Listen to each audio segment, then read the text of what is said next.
my water just broke. I felt like things really intensified. She was right there and she was coming. It was an amazing feeling. I'm gonna cry just thinking about it. I could feel her head. We heard her cry. We were squeezing hands and she was screaming. I'm Bryn Hunt-Palmer, and you're listening to The Birth Hour. This podcast is designed as a safe place for women to come together to share their childbirth stories. Stick around and join us to hear informative and empowering birth journeys from women all over the world. Today's episode is sponsored by Grove Collaborative. Running to the store has been pretty stressful lately, and there's nothing worse than forgetting something on your list and then needing to make multiple trips. Shopping for home essentials should be easy and convenient, and that's where Grove Collaborative comes in. Grove is the online marketplace for sustainable home essentials delivered to your doorstep. Grove Collaborative takes the guesswork out of going green. You can browse their site for thousands of home, beauty, and personal care products, and they're all guaranteed to be good for you, your family, and your home and the planet. I love so many things from Grove. Some of my favorite things are their reusable cleaning products, so you can get glass bottles like spray bottles or hand soap bottles and then buy refills for them, and they're all really pretty and work really well, so I love that for sustainability purposes. I also love how much their baby and kids section has expanded. We get so many different things from there, and the thing I was really excited to see recently was pull-ups, because we're in the middle of potty training, so having natural, safe for baby pull-ups is really important to me. With Grove, you don't have to shop multiple stores or search endlessly online to get all of the natural goods you need for you and your family. So join over 2 million households who have trusted Grove Collaborative to make their homes happier and healthier. Plus, shipping is fast and free on your first order. Making the switch to natural products has never been easier. For a limited time, when my listeners go to grove.co/birthhour, you'll get to choose a free gift with your first order of $30 or more. But you have to use our special code. So go to grove.co/birthhour to get your exclusive offer. That's grove.co/birthhour. Today's guest is Elise, who's going to be sharing 2 unmedicated hospital births and a home water birth. Hi, Elise. Welcome to the Birth Hour. Thanks for coming on the podcast today. Thanks for having me. Can you start by telling listeners a little bit about you and your family? Sure. I have 2 sons. They are crazy and super close together. And then I have 1 daughter. I live in Lubbock with my husband, Lubbock, Texas. I am a speech language pathologist by trade, but I've actually been a professional birth photographer for about 2 years now, and I've really just focused on that and being a stay-at-home mom. Awesome. Well, I know we're going to try to get to 3 different birth stories today, so let's just jump right into the first birth story, but first share, anything you want to share from the pregnancy.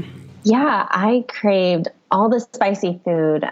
The hotter, the better. I remember sauteing some jalapenos at my house, and I had a friend walk in. She needed to give me something, and she took 1 step out the front door, and she just immediately stepped out and shut the door because the entire house was full of jalapeno, and her eyes immediately started to water. So that is very memorable from my first pregnancy. I needed all the spicy food. That's intense. I know. I had to have sauteed jalapenos with everything, my eggs in the morning, on pizza, everything. So yeah, with my first pregnancy, I didn't find out the gender. And so we wanted to do it as naturally as possible. So we took the Bradley method course, and it was funny because we took it with 3 other couples, and they were all second-time parents. We were the only first-time parents. We got to hear all of their stories and what they learned, and it was a great experience. I actually attended one of that couple's birth before we had our baby. I was watching their first daughter. And so it's one of the first births I got to see before I had my own. Yeah. So a day after my due date, I started to feel some contractions, and I knew they weren't Braxton Hicks because they were timeable, but they weren't painful at all. So let's just keep in mind that this birth lasted 45 and a half hours. So I'm going to skip lots and lots of details, but I didn't start counting those 45 hours from the time I started feeling the contractions either. I'm trying to remember when I started counting. I think it was when my midwife stripped my membranes later. So the 45 hours was truly active labor? It's hard to say. It was really easygoing contractions that I could laugh through all morning long. I felt my first contraction in a course that I was auditing. My husband was in seminary at the time, so I was auditing this class, and I told him, hey, I think that contractions are starting. Can you come pick me up? So we went to Panera and just laughed through all morning and all afternoon. We're like, oh, this is labor. This is so easy, like first-time parents do. And finally, things started picking up quite a bit. And at about 4 p.m. that afternoon, I went to my scheduled appointment with my midwife, and she was like, well, you're definitely in labor. And she went ahead and stripped my membranes. She asked me if I wanted to, and I was like, yeah, let's get things going. So I think that's when we started really counting. We went home. We lived 45 minutes away from the hospital and the clinic. So we went home, labored a lot more. I was only 2 centimeters. It was a little embarrassing that I was, barely progressed. So I went home. I labored the rest of the evening pretty intensely on my birth ball and tried to watch movies, and I was too distracted because the contractions were coming about every 8 minutes. Finally, my contractions got closer together about every 4 to 5 minutes, and they weren't super intense, but my husband was like, okay, we live 45 to 50 minutes away from the hospital with no traffic. If they're 45 minutes apart for an hour now, then we need to go. And I was not ready. The intensity of my contractions were not quite there where they were unbearable, but he was practically pushing me out the door. So my mom arrived. She got a red eye from Texas, and I lived in Kentucky at the time. So she made it there from the morning, got there at midnight. We all three packed into a car with my birth photographer following behind me. We all head up to the hospital, 15 minutes away, and my contractions slow down and they get less intense. And we're all just laughing in the labor room. And I would have a contraction, and my friend was like, what does it feel like? She hadn't had a baby yet. And I was like, oh, it feels like really bad gas cramps. And the nurse comes in there and she asked me to rate my pain from a scale of 1 to 10, 10 being my boob in a meat grinder. I was like, well, if that's 10, I think that my pain intensity is a 3. Like, it's nothing compared to that. And she told me to go home. I was so disheartened because I'd already been in labor for, if you want to start it at when she stripped my membranes, it had already been, like 8 hours or more. And so I went home. We got home at like 2:30 in the morning, and then we just had prodromal labor all day the next day. I didn't do much. I would sleep on and off. I would walk around the block for an hour, bounce on the birth ball, did some lunges, just anything. I had stairs in my house, so I would walk up and down the stairs. Finally, 5 p.m., I was just exhausted, and I called my midwife and I said, look, I'm not really progressing. I don't know what's going on. I'm definitely in labor, but they're still, 6 to 8 minutes apart. She told me to drive up to the clinic, again, 50 minutes away, to check me. And I was still 2 centimeters after 26 hours of labor. Oh, that's the worst. It was horrible. And she said a loose 2. I think that she just did that to be nice. Right, like you've done something. You loosened your 2. Yeah, barely. So at that point, my husband's family pull up to the clinic. They drove 21 hours. I think my dad drove, I want to say like 26 hours. They all show up at the hospital. And I'm 2 centimeters. They showed up at the clinic. So they're exhausted. I'm exhausted. My mom barely got any sleep. My husband and I barely got any sleep. So my midwife was just being real with me. She said, listen, if you don't get some sleep and you don't get some hydration, you're not going to be able to achieve your birth plan that you really want. And I forgot to mention, I had been vomiting earlier. So I was pretty dehydrated and I was tired. So she gave us the option of taking an Ambien at home and sleeping and trying to rehydrate, or checking into the hospital and getting an IV and taking an Ambien. Either way, she told me, I need you to sleep. So we decided to check into the hospital. And it's funny because now I don't know if I would do that now. I think I would just go home. But at the time, I went ahead and checked into the hospital. So I was dead asleep by 6:30 p.m., an hour after my midwife had checked me at the loose 2. And my husband couldn't go to sleep because I was groaning through every contraction about 6 to 7 minutes apart.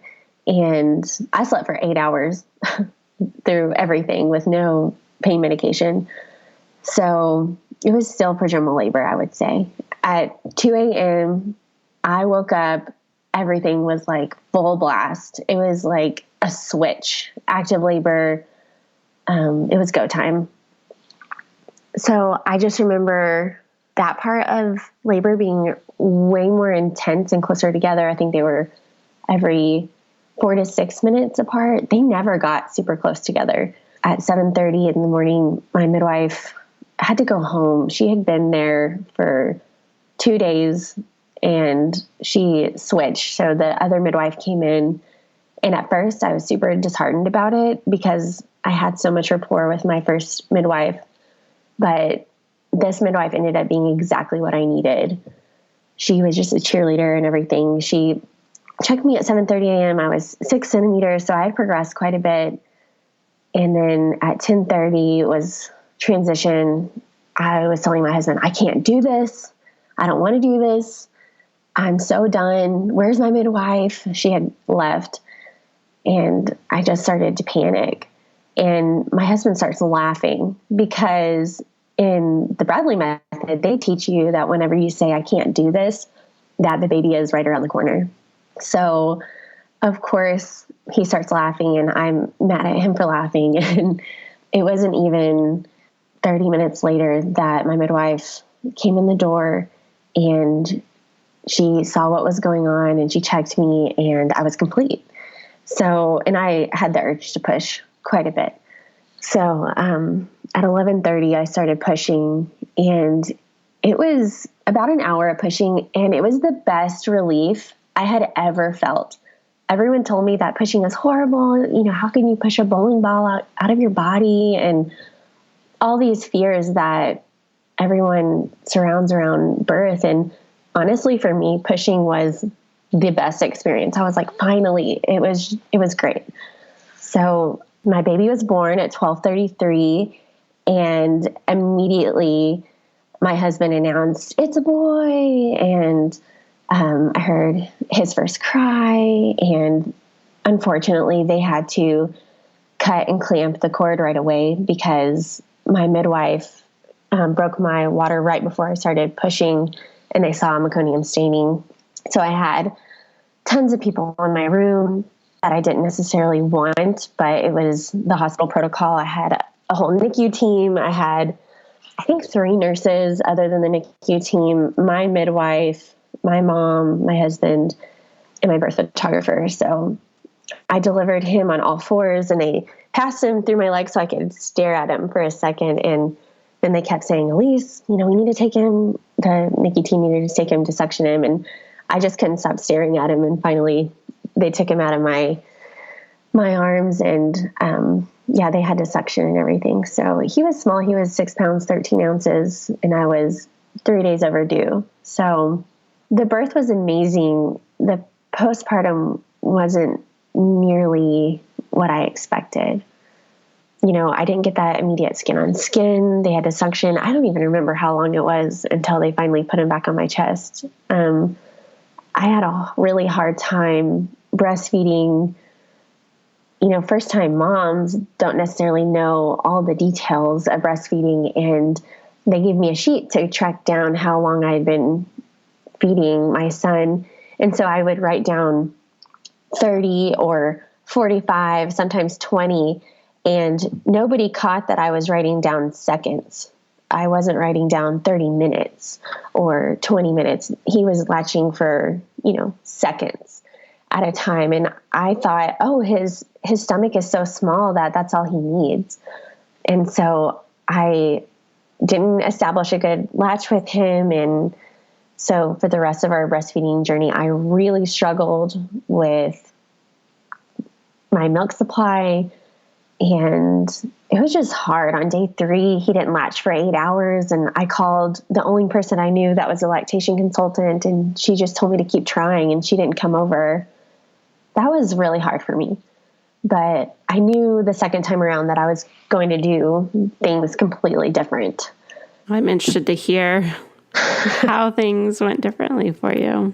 Yeah, I was just determined the second time around. It was so hard. I didn't mention I was in grad school whenever I had my son. So I had to go back to school 3 months after he was born, and I had to pump full time and feed him whenever I got home. And I could just never keep up. Luckily, I had a dear friend that she had a baby a month before me and just donated a ton of milk so that he could have breast milk. But that was really hard. So I guess it's a good segue to talk about my second birth. I craved hearty foods. I craved sweets, not necessarily spicy. So I was convinced that this baby was a girl. We decided not to find out the gender again. And so I'm going through this pregnancy the entire time, convincing myself that this baby must be a girl. I gained weight opposite. In my first pregnancy, I gained all my weight at the beginning, and then it tapered out at the end. And this pregnancy, I didn't gain weight for a really long time, and then I gained it all at the end. But with both pregnancies, I gained exactly 38 pounds. So it just evened out in the end. So I just remember I started labor again the day after my due date. And it was about 4 a.m.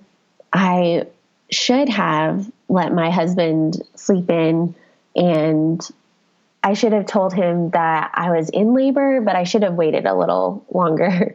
I woke him up about 4:30 and told him, I think that I'm in labor. And he immediately hopped out of bed, called our babysitter to come watch our first son, Shepherd. And he told me to put on my clothes so that we could go walking. And we were out the door by 6 a.m. with our sitters in our house, and we were walking.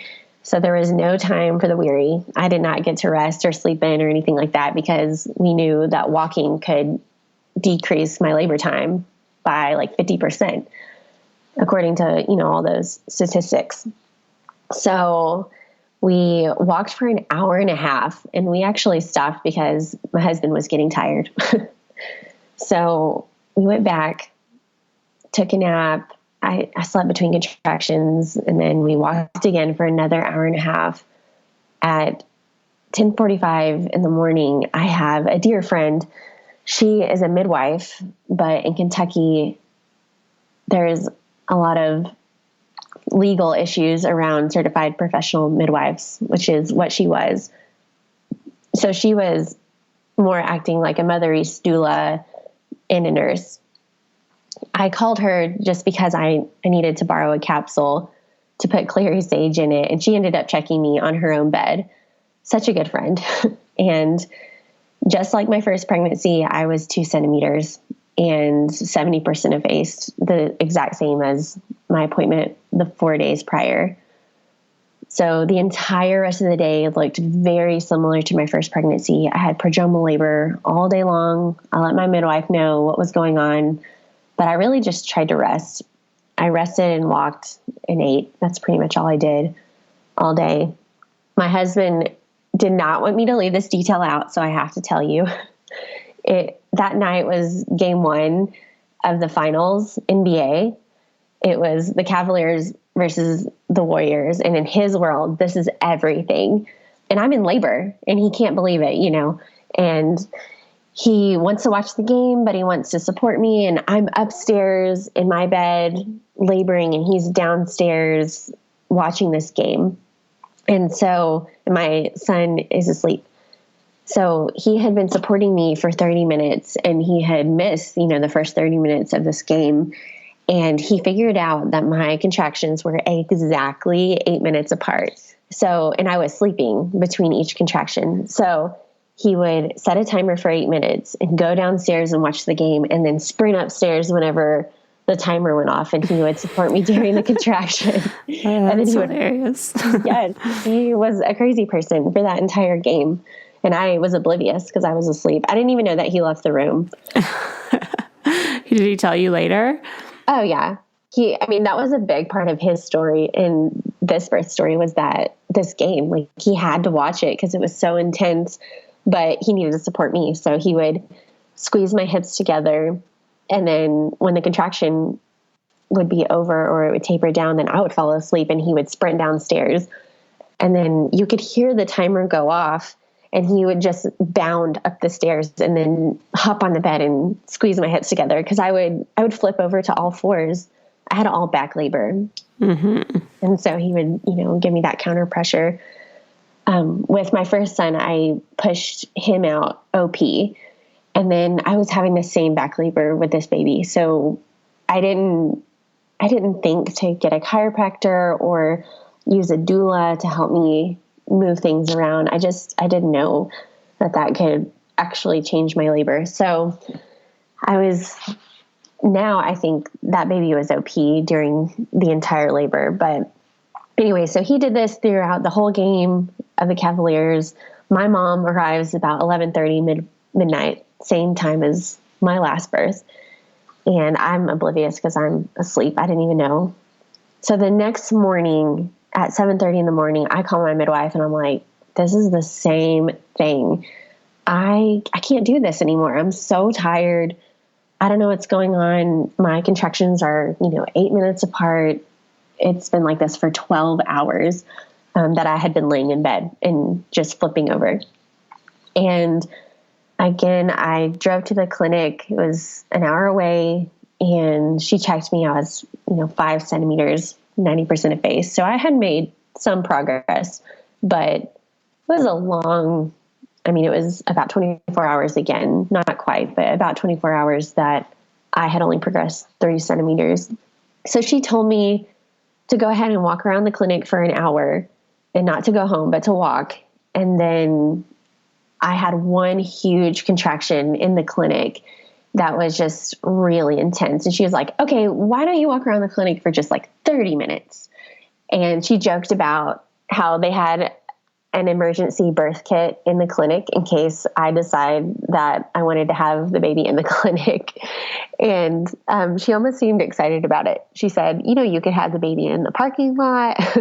She was joking, of course, but she did say they had never had a baby born in that clinic since it was brand new. But anyway, I walked around the clinic twice in about 15 minutes and I bowed out. I was like, I can't, this is so intense. There's no way. I need to go to the hospital right now, which was across the street. So I walk into the clinic. I tell my midwife my plan. She says, that's good. I go over and the nurse checks me in. I'm still 5 centimeters, but 100% effaced. And I do all the paperwork. My birth photographer shows up, a dear friend of mine, and they fill up the birth tub. I tried the birth tub with my first son, but it was the same thing as this one. I filled up the birth tub. My contractions slowed down from 4 to 5 minutes to 10 minutes apart. And the heart rate dropped. And I just needed to get out because laboring in the hot water was relaxing me so much that I could somehow slow my contractions down. My midwife told me that is my party trick, that if I relax too much, then my contractions can go from 5 minutes to 10 to 12 minutes apart. And it's been true every single birth. So anyway, this is the part that I remember the most about this birth. After I got out of the tub, I wanted to sit on the toilet backwards, which I know lots of women find comfort in that. I guess it just opens you up and you just have somewhere to sit. But I immediately within 10 minutes tell my husband, I need to poop. I need to go. And my nurse starts panicking because my midwife's not there. And she immediately tells me that I need to get off the toilet and I need to get in the bed. And I guess I was just really stubborn. I was like, why? Why do I need to get off the toilet? This feels the best position. I was kind of feisty with her. And I was like, I don't want to get off. And again, I'm still having like all those urges to poop. And at the time I didn't realize that those are urges to push. And I stayed on there for about 10 more minutes. And I realized that I was being a little rude to her. I just was telling her to basically go away, that I wanted to stay on the toilet. And she was panicking because she didn't want to catch the baby in the toilet. And anyway, I finally get on the bed and my midwife walks in 2 minutes after I get out on the bed, and the bed was super uncomfortable for me. And she said, well, where are you most comfortable? And I said, well, on the toilet. And she's like, okay, well, let's go back on the toilet. So I labored on the toilet for about 45 more minutes and I was complete. And she said, your water hasn't broken. Do you want me to break it? And I was all for it. If this would make it go any faster, I was like, okay, let's break my water. So I get on the bed and it was just unbearable to be on my back, but I was so exhausted that I couldn't turn around to get on all fours again. My husband kept asking me, do you want to get on your back or do you want to get on all fours? I know that you really don't want to deliver on your back. And I just kept telling him, I'm just so exhausted. So when I started pushing, this was what made this birth different. This birth was different in that it was painful. The sensation to push was significantly different from the first time. It wasn't immediate relief. After my midwife broke my water, I was just in shock from the difference. And then I started to panic and I couldn't slow down my breathing. I wasn't taking in enough air to give myself enough force to even push. And I was just fatiguing because I wasn't breathing. And I went ahead and asked for oxygen. I don't think I needed it. They didn't check my oxygen, but I just needed something to calm down. And I was on my back, so I could see my mom's facial expressions. I could see my husband's facial expressions, and their expression was worried because whenever I started to push, I think something was going wrong, or maybe they had those expressions with my first son, but I was on all fours, so I didn't see them. And I didn't have a doula, so I didn't have anyone right there reassuring me, like, you're doing a good job. This is great. And when I started to push the head out, I didn't know what was going on. And my midwife was giving me very direct commands, like, good, Elise. Okay, push. Okay, don't push. Don't push. Don't push. Okay, give me a half push. And she had called the NICU team while I was pushing. So I figured there was more meconium staining, and it was a very different experience, the pushing part. I was just scared the whole time, and everybody else's face was not like, yay, you're doing this. It was more like, is this baby okay? It was scary. And so it was exactly the same thing as Shepherd's birth. As soon as he was born, it was shoulder dystocia. That's why they were all worried about it. And finally, when my baby was born, they put the baby on my chest, and I was like, why isn't my baby crying?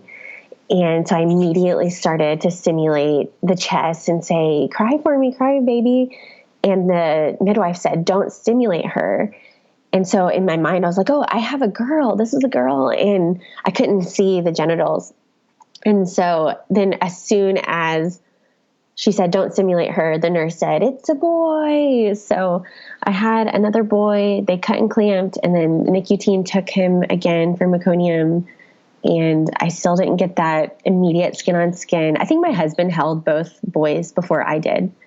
which I feel like is pretty unusual, especially now that I'm a birth photographer. Usually the mom holds the baby for at least an hour before anybody else does. But anyway, they went ahead, suctioned, did the protocol that the hospital called for meconium staining, and then did all the measurements and everything, brought baby back to me. And so that's Judah. That's his birth story. And he was 7 pounds, 5 ounces. So he was bigger. And how was postpartum and breastfeeding this time? Oh, this was so different. So different. I was not about to go through what I went through with Shepherd. So honestly, on the first day, I asked the hospital for the pump. I was like, give me the pump. And after we latched him on, I would pump for like 10 minutes after he was finished eating. And I did that from the very beginning. At least once a day, I would pump, and if not more, so that I could not only build up a supply, but also so that I could just keep my milk up. I was just never a milk cow. So even with all the supplements, all of the water that I was drinking, and the tricks that you're supposed to do to try to increase, I just can never produce a crazy amount. So that was something different. I had read the Art of Breastfeeding or the Womanly Art of Breastfeeding, and just did things very differently. I didn't use a nipple shield with my first son. I didn't mention it, but I needed the nipple shield for almost 3 weeks, and it was horrible to get him off of that. And I was a crazy person when it came to pumping and keeping my milk supply up. I think I had 100 ounces stored in a month, and that was a lot for me because I didn't produce that much, but I just pumped that much. And of course, my son never took a pacifier, never took a bottle. So I had to donate all of that milk. So that whole time he never did. And I stayed at home with him, so I was able to just exclusively breastfeed him. And that was really nice. But that was just a huge difference. Sounds like just more of the confidence of having been through it before. Oh, yeah. And you just know what to do. Mm-hmm. So with him, I should mention that I had an IUD whenever I got pregnant with him. So I was not expecting to get pregnant. I think with my first son, I immediately peed on a stick and showed my husband the stick. And we were like, oh my goodness, what do we do? We're both in grad school. He was in seminary. I was getting my master's at the time. And then the second time around, I was like, there is no way that I'm pregnant. I have an IUD. I worked as a speech language pathologist in a nursing home, and I kept gagging all the time because I had to do feeding therapy, and I kept gagging, and I didn't want to offend my clients. And so my coworkers kept asking, could you be pregnant? Could you be pregnant? And I told them there is no way that I'm pregnant because I have an IUD. And so I went to the grocery store, and I couldn't even wait to get home. I went to the bathroom and I peed on the stick in the grocery store. And I tried to surprise my husband to tell him that we were pregnant.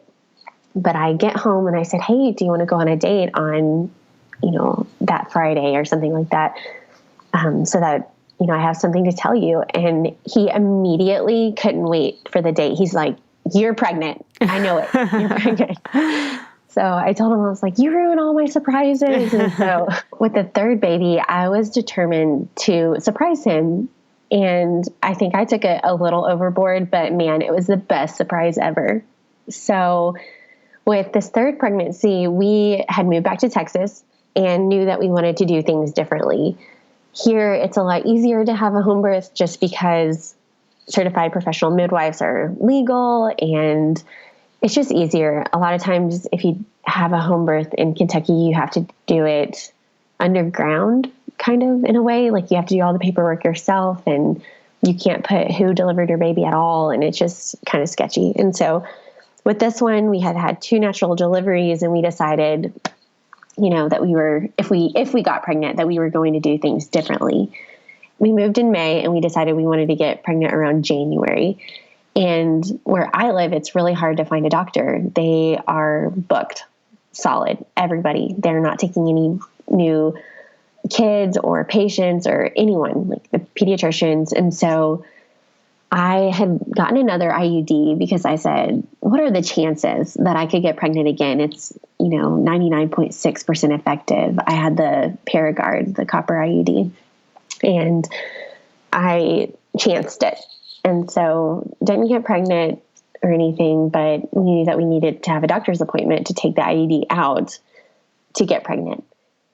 So if we wanted to get pregnant in January, I needed to take it out around, December or late December. So my husband kept asking me, every other day, hey, did you call any doctors to get an appointment? Are you working on this? And I said, yeah, I've called and they're all booked. And I found a doctor that they're taking new patients, but they can't get me in until March. And all this time I was telling a white lie.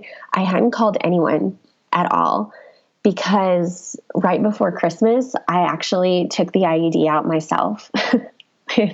And okay, you're going to have to elaborate on that. I know. Oh my goodness. It's too much information. I know, but I mean, this is what the birth hour is. It's being raw and telling all of our vulnerable moments. So I did all the research and I looked up all these blogs of people who had taken out their own IUDs, and I did not want to pay a doctor $300 to pull on two strings. So I waited until I was on my period, and, you just get in the shower and you squat down and you make sure you feel two strings and you just pull it. And that is way too much information, but I saved so much money and the hassle of trying to find an OB to do that for me. So I took it out. It was easy. And was it painful? Oh, not at all. I couldn't believe how easy it was. I think the hardest part was making sure that you have both strings and then pulling it out, but it didn't hurt at all. And it's actually pretty small, an IUD. So yeah, I pulled it out right before Christmas, and I knew that, my ovulation period would be around beginning of January, sometime around there. So I am not only lying to my husband about this, but everybody knew that we had plans to conceive another child in January. So it's Christmas time. All of my family is asking me, hey, have you gotten a doctor? Have you gotten your IUD? They're just asking me way too many questions. And because of that, I was lying to them. I was lying to everybody. So I just tell them the same thing. Oh, it's really hard to find a doctor here, yada, yada, yada. And my cousin is convincing me to drive to Fort Worth, where she lives. She said I could get in the next day if I needed to get it taken out. And I'm like, it's okay. We can just wait until March. Anyway, with my first two, I knew that I was pretty fertile, which was a blessing. That was my number one fear, was having infertility issues. My cousin has had lots of infertility issues. And so I knew the track and how hard that was for them. And anyway, so I was really blessed with fertility. So to no surprise, I get pregnant immediately. Like, I think I knew within 3 weeks after taking the IUD out that I was pregnant. And so it was end of January. I was about 7, almost 8 weeks pregnant, and it was right before my husband's birthday. And I made a video of our family, and I was pretty pushy. I was like, hey, I made this video that I've been practicing on, and I want you guys to sit down and watch it. Mind you, it is in the morning. It's 7 a.m. and we're trying to get out the door, trying to get my older son to preschool. And my husband is like, no, we don't have time for this. Let's just watch it later. And I'm like, no, right now we have to watch it. And so I sit him down and I play this video for him. And it's just like, candid moments of my kids playing throughout the day and my husband with both of my boys. And then all of a sudden in the video, it's just a shot of my feet walking to the toilet, pulling, you can just see like my pants drop. And then the next shot is like me opening up a pregnancy test. And then the next shot is showing that it's pregnant. And he just looks at me like, wait, what? Again? with the IUD? And I just told him, no, I actually took it out. And he was so surprised. So that was a win in my eyes. Taking out your own IUD is the only way to surprise your husband. Apparently, he knows everything. So anyway, well, that was a really long intro into my next birth, but it was a good one. So with this third pregnancy, I was actually really sick for most of it. And I measured small throughout the whole thing. I visited India with my whole family at 28 weeks pregnant for 4 weeks. So I came back and I was 32 weeks pregnant, and that was miserable. As soon as I got back, we realized that baby was breech, and I was just mortified because we had set up a home birth with a wonderful midwife. And, you know, you risk out here in Texas, you risk out, or I guess I shouldn't say Texas, but here in Lubbock, you risk out of a home birth if you have a breech baby. And so I was mortified, and I had a wonderful doula this time, and she got me in the pool, and we're doing all these exercises and doing spinning babies. And I actually broke my ironing board from laying on it upside down so much. And she finally, the baby turned around, I want to say 36, almost 37 weeks. But wow, that's cutting it really close.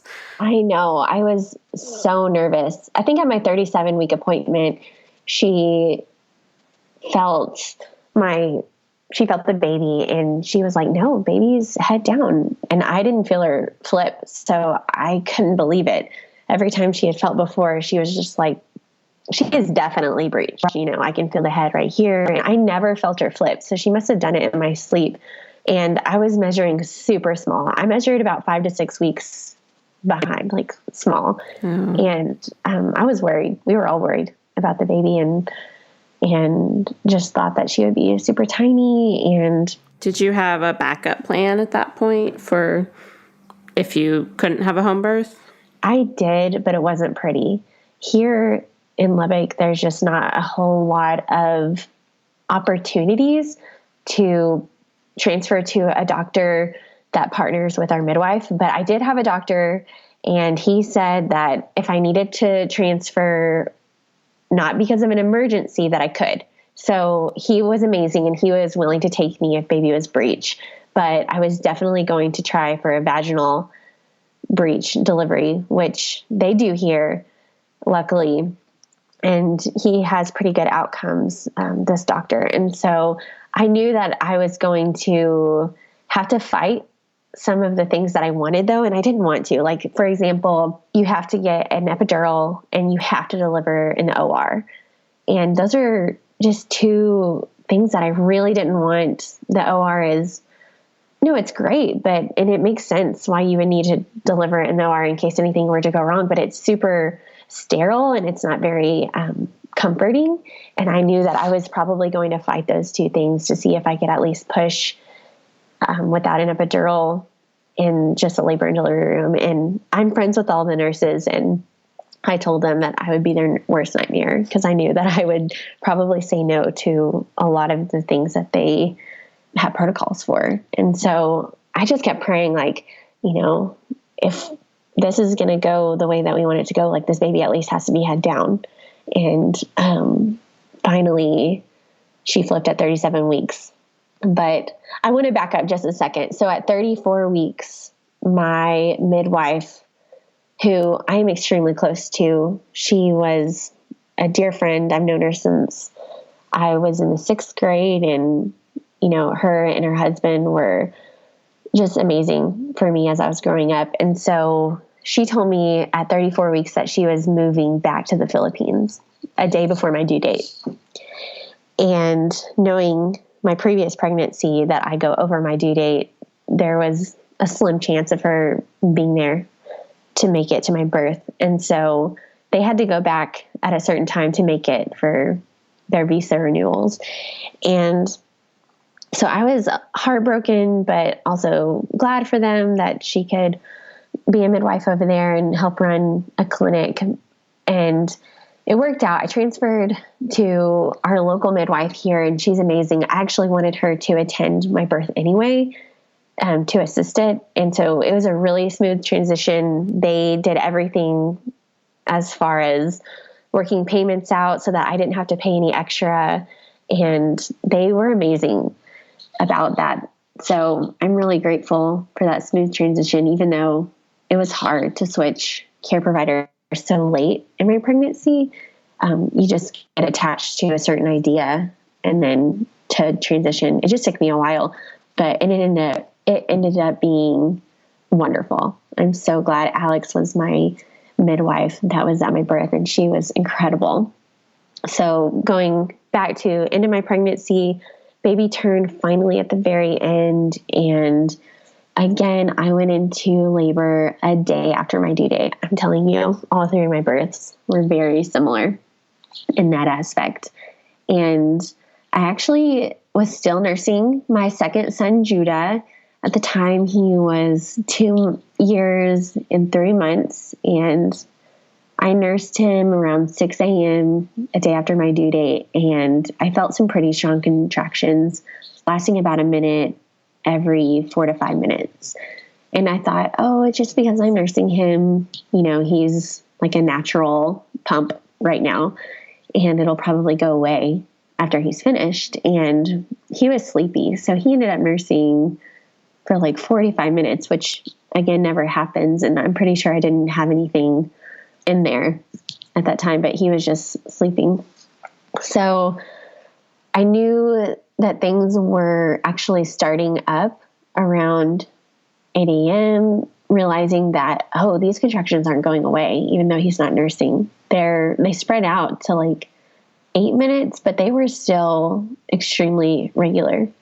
So about 9:30, I text my midwife, my doula, my birth photographer. I let them all know what was going on. And my midwife told me, you need to take a nap.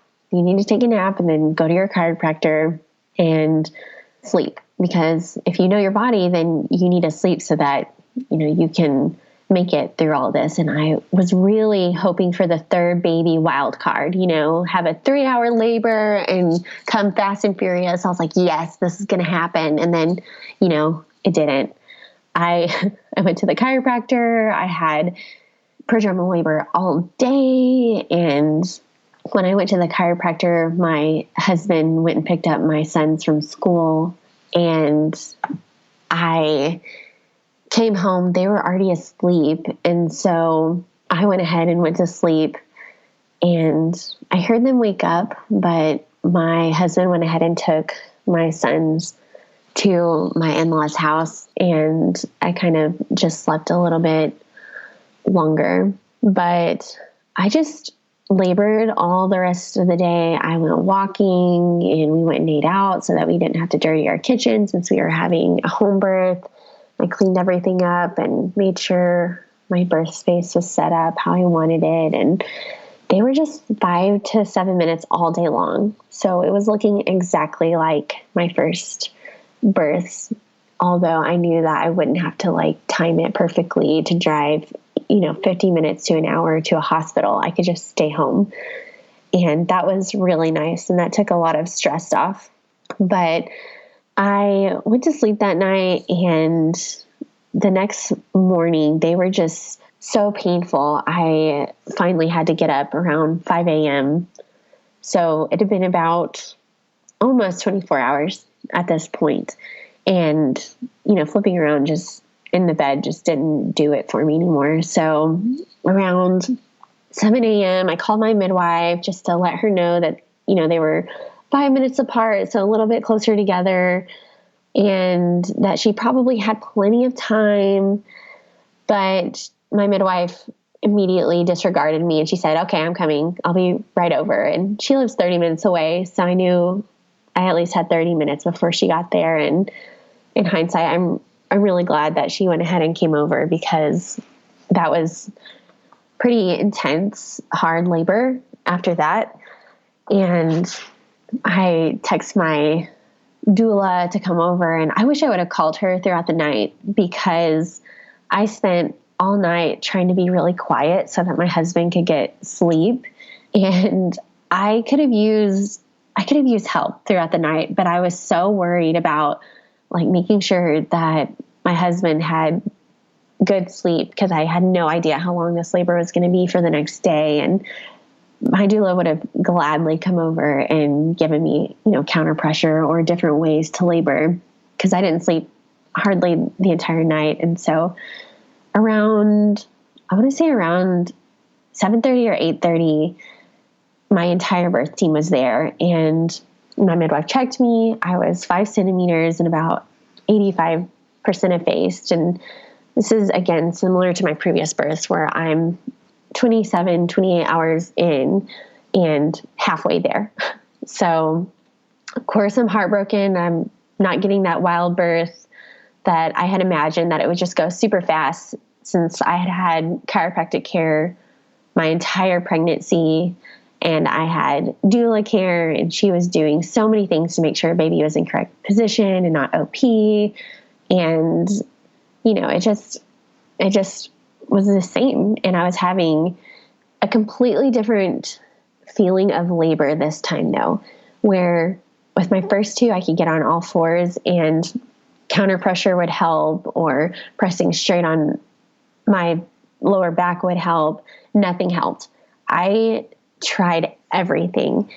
I tried the birth ball. I tried sitting on the ball backwards and leaning over. I tried on my hands and knees. I tried walking. I even tried using the rebozo to like squat in a supported squat position or in the bed. Nothing relieved the pain like my first two labors did.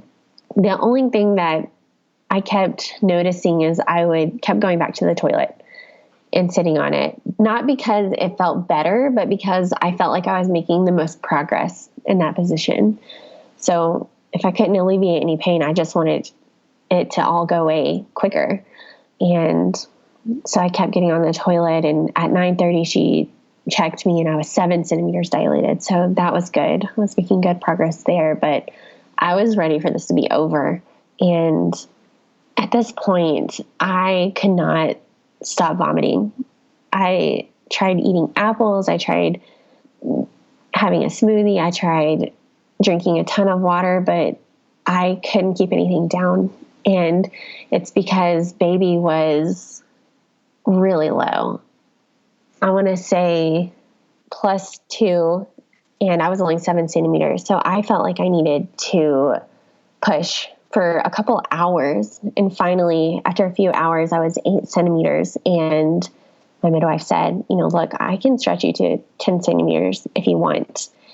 And I knew it would be painful, but I just said, okay, let's do it. And this is after she had given me an IV, just because I was so dehydrated, I couldn't keep anything down. And so she had gotten the IV in me, and then she went ahead and on the next contraction, she stretched me to a 10 easily.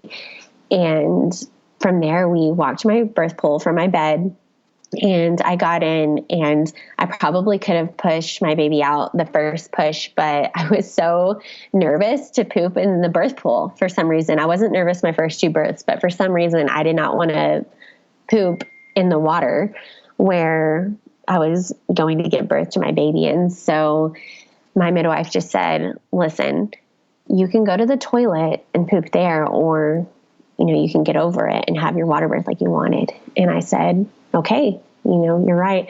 And so the next contraction, I pushed and her head came out, and my midwife told me to lean back. I was on all fours, and my husband had gotten in the pool and had helped catch her head, and my water broke then. I leaned back on my husband, and the rest of my baby came out. It felt like it was in slow motion with the arms just stretched out wide, and I pulled the baby onto my chest, and my husband said, is it a boy or a girl? And I told him, I don't even care. And finally, after about 4 or 5 minutes, I finally decided to look, and I couldn't believe it. We had our surprise little girl, and I, cried, and it was the best surprise ever after having 2 boys. And so that labor ended up being 31 hours. So River is my daughter. She beat my quickest birth by 1 hour and only 7 minutes of pushing. So she was my biggest baby too. She was 7 pounds, 7 ounces, even though. Oh, wow. Yeah. So those are all of my births. That's so interesting about the fact that you were measuring so far behind. It doesn't make any sense. Yeah. I mean, I wonder if it was the breech position, but did you continue to measure behind when she flipped? Oh, yeah. I was measuring, that fundal height. I was measuring 5 centimeters behind. Wow. Yeah. Yeah. Awesome. Well, I feel like you've mentioned some good resources kind of here and there, but are there any that you want to touch on that you haven't covered yet? Well, one thing that I loved reading, and I read it with all 3 births, just to remind myself of certain things, was The Birth Partner by Penny Simkin. And it pairs along with the Bradley method, but it's just really good reminders. And my husband really enjoyed reading it. I watched The Business of Being Born before my first son, and I loved that. But I watched Why Not Home documentary, and it is a documentary made by a bunch of OBs, by a bunch of doctors who decided to have their babies at home. And it was shocking to me to get it from a medical perspective, not a bunch of midwives, a bunch of doctors that all had their babies at home. And so I loved it. I highly recommend that. I read Mindful Birthing, which was a really big deal in my last pregnancy because I was super negative about my baby being breached. Like, I was having nightmares to the point that I couldn't sleep. My nightmares would consist of me fighting the system basically at the hospital, like trying to birth my way, but there's certain protocols and having dreams of delivering a breech baby. So Mindful Birthing was amazing to really change my mindset and talk to my baby and tell myself it's all going to be okay and that baby is going to turn and everything. So of course the birth hour, but that's a given. I listened to hours and hours and hours of your podcast, especially before I had my third baby. So I am pretty sure I was addicted, but I also love Birth Becomes Her just as a birth photographer, like seeing everyone's images and even birth films. I read every single one that they put out on their blog. And then I guess the last one was Ina May's Guide to Childbirth. I loved reading about all those natural childbirth stories too. Yeah, I feel like Birth Becomes Her is like the ultimate baby fever. I guess the birth hour probably is that for some people too, but those images are so amazing that they share. I know, both of them, just the moms telling their own story, but then the images to pair along with it is just so powerful. Mm-hmm. Great. Well, we're going to wrap up. Did you want to share where people can connect with you online? Yeah. They can find me on my photography on Instagram at Elise Hurst. All right. Well, thank you so much, Elise, for taking the time today to share your stories with us. Awesome. Thanks for having me. Thank you so much again to Elise for sharing her birth story with us and to Grove Collaborative for sponsoring this episode. Don't forget you can go to grove.co/birthhour to get started with a free gift today. And if you want other information from today's episode, just head over to thebirthhour.com and search for Elise's name in the search bar. Thanks so much for listening. If you enjoyed today's show, head to thebirthhour.com and click Become a Member to pledge your support. And as a thank you, you'll get an invitation to join our private Facebook group and access to exclusive episodes. Your vote of confidence and support means the world to me.